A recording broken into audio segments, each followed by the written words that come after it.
the first pick. Hi, everybody. Conor Dorney here with Just Baseball. I'm here at the 2025 MLB Draft Combine in Phoenix, Arizona, joined today by Michael Winter, right-handed pitcher out of Shawnee Mission East High School in Kansas. Michael, thanks for joining us today. Thanks for having me. Yeah, absolutely. So for some of the viewers that might not be familiar with your game, could you just tell a little bit about yourself and how you got to this point? Yeah, so from Kansas City, Kansas City area, I made a pretty big jump this offseason, going from around 90 to touching 95 this spring. And it's gotten some more attention, which has been cool. And yeah, just had a great season this spring with the team I've been playing with since I was a little kid. So it was a lot of fun. Yeah, absolutely. And how has your combine experience been so far? Is it kind of what you expected coming into it, or is it, obviously a lot of eyes, on all the players? How has that been for you so far? It's been cool. I mean, I've never experienced something like this at such a big showcase at such a high level. So it's very cool. It's a cool experience, good experience to have. Yeah. Do you feel like in those scenarios, like your stuff plays up a little bit, like you're a little bit more amped? Obviously, it's not a game environment, but still, like I said, a lot of eyes on you. So does that kind of factor into how you approach it and how you feel on the mound? I would say so. I'm not actually throwing here, but I've experienced that, especially this spring with the scouts who have came to watch. It definitely helped me, I think. Yeah, absolutely. So is there any player, like as you were growing up, that you kind of modeled your game after? Any role models you had, guys that you saw pitching were like, that's who I want to be when I, make it to that level eventually? I would always watch Verlander. Yeah, that's a good one. Big time starter. He could kind of flip the switch when he wanted to. Right. Deeper in the games, he'd go out there and throw 102 after being 96, 98 the whole game. Right. Absolutely. And I really like that about him. Yeah.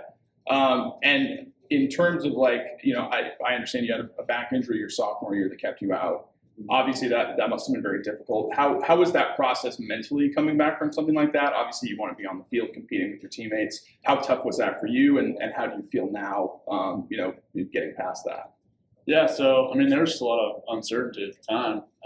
I didn't know what my next steps would be or what my future looked like, to be frank, at that time.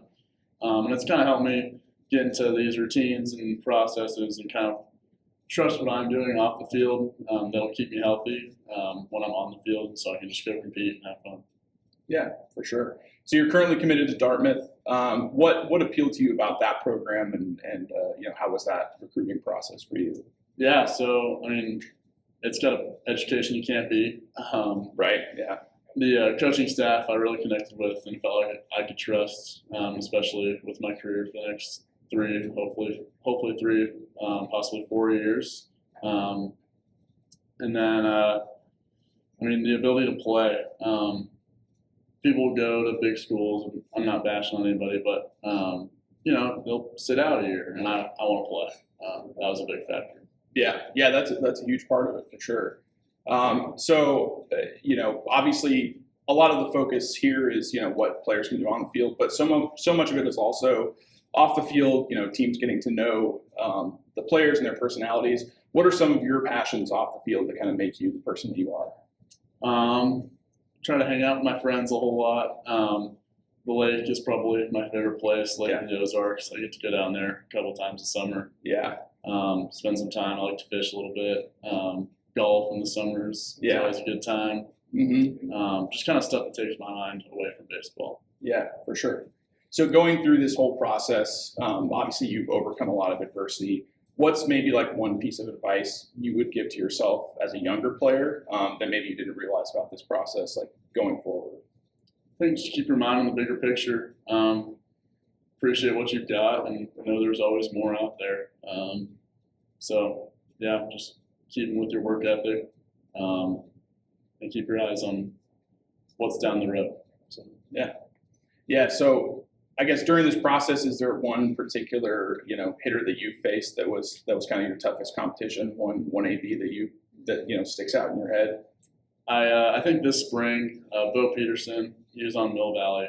He's a junior, or going to be senior. He was a great hitter. He's also a great pitcher. He's a great player. He didn't chase a whole lot. He foul off any changeup I threw him, be on time for the fastball. So it made for a tough at bat. And he saw me more than most hitters did this spring since we played them twice. We played them in our regional also. Okay. So he was a tough hitter, but it's always a fun competition against them. Yeah. Now, and is that something that you think back on after those kind of experiences and go, oh, man, I should have thrown that pitch, in this count? Is that something you're always kind of thinking about in your head, or do you have like kind of the mentality of like, I'm going to move on past that and just kind of focus on the next guy? Or does it linger a bit sometimes? In the game, it's next to that. I mean, you got to compete. Yeah. But obviously reflecting, there are times I wish I would have thrown different pitches, whatever. But, I mean, you got to move on. Acknowledge what you should have done and just make sure you do it the next outing. Right. Now, obviously, technology is such a huge part of the game now. How have you, like, throughout your development process, been able to kind of, marry, obviously, how you're feeling on the mound in a particular instance, but, figuring out pitch development and things like that, how much does that factor into your process, as you're working out and training? Yeah, I think using the TrackMan has helped me a lot with my pitch development, just kind of seeing how the ball spins and what velocity it's at and how that affects the way it moves. It's helped with my pitch development. And knowing that stuff off the field or training kind of allows me to trust it on the field. I know what I've got that day, and I'm going to go win with what I've got and compete with what I've got that day. Yeah. So is there? I'll leave you with this last question. If there's one major league hitter you could face today, get on the mound against, who would you want to go up against? Bobby Witt. Bobby Witt? He's the KC guy? I mean, yeah. Yeah, best hitter we've got. So you wouldn't feel bad striking him out? No. That's a true competitor right there. He's hit plenty of bombs. Yeah. He's had enough. Yeah. He can go with that one for the at bat against you. Yeah. That's perfect. All right. Well, Michael, thanks so much for joining us. Best of luck throughout the process, and yeah, thanks for being here. Thank you so much. All right. Appreciate it.